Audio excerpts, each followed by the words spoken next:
wind of change has been blowing across the UK now, and it's changing for defence as well. We're seeing a new world, a point for global Britain. But how does that work for the defence industry? We're joined by Mark Goldsack, who is the director of the UK's defence and security exports, and we're going to ask him how he sees that difference. So Mark Goldsack, thank you for joining us.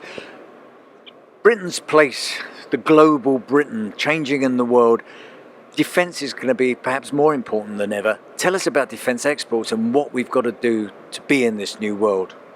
Well, thanks very much. And first of all, can I say what a great pleasure it is to actually see you face to face here at DSEI. And I think as we come out of this pandemic, you ask a really, really sharp question. For me, the answer lies in the work that went into producing the integrated review and the Defence and Security Industrial Strategy earlier this year that we published. That work really, for me, defines what we're trying to achieve. And perhaps I can sort of try and sum it up here in a sort of few brief sentences.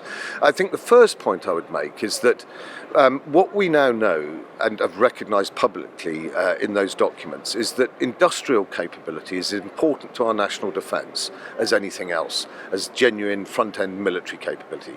And to do that, we want to have a full spectrum, fully healthy, vibrant defence and security industrial base. Now, to do that, we are a relatively small country. We are going to have to work with our partners and allies to make sure that works. And that level of military cooperation is something that we know about, we're good at.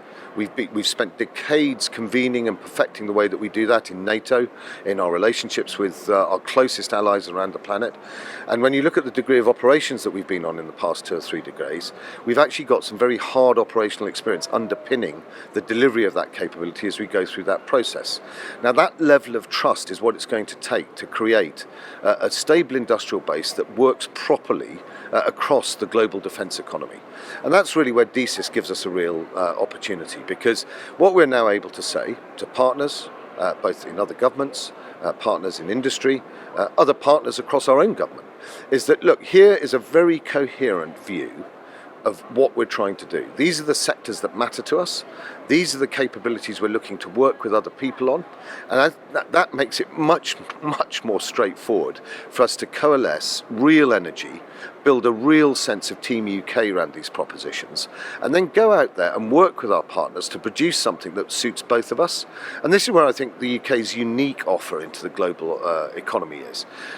We have always sat there as a marker of excellence in terms of what we do in service terms. And what we're now able to do is to link that to what we do in the economy. And for us, the fact that we're sitting here going, do you know what? We've got a proposition for you. We're not trying to do this as a transactional basis. What we're saying to you is we want to work with you. We want to co-create with you. We'll share the IP. We'll share the production. That's the sort of investment that people are looking to make. And that's the sort of investment that provides you with a supply chain that's rock solid, a supply chain that can weather the sorts of impacts that we've seen things like the pandemic do. It's the sort of supply chain that survives conflict. And that's the sort of partnership and allies that we're looking for as we go out there. And what you're seeing here today at DSEI is a physical manifestation of that whole idea. You've got a variety of businesses here, not just from the UK. You've got a variety of friends, allies, folks that matter to us. You've got our own services here.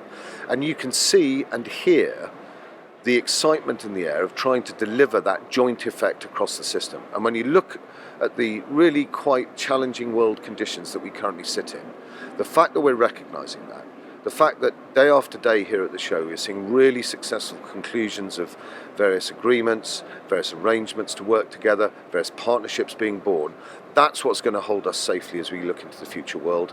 That's what's going to give us a secure industrial base, and ultimately that's what's going to underpin our rather fantastic armed forces. Fantastic, Mark. Thank you very much.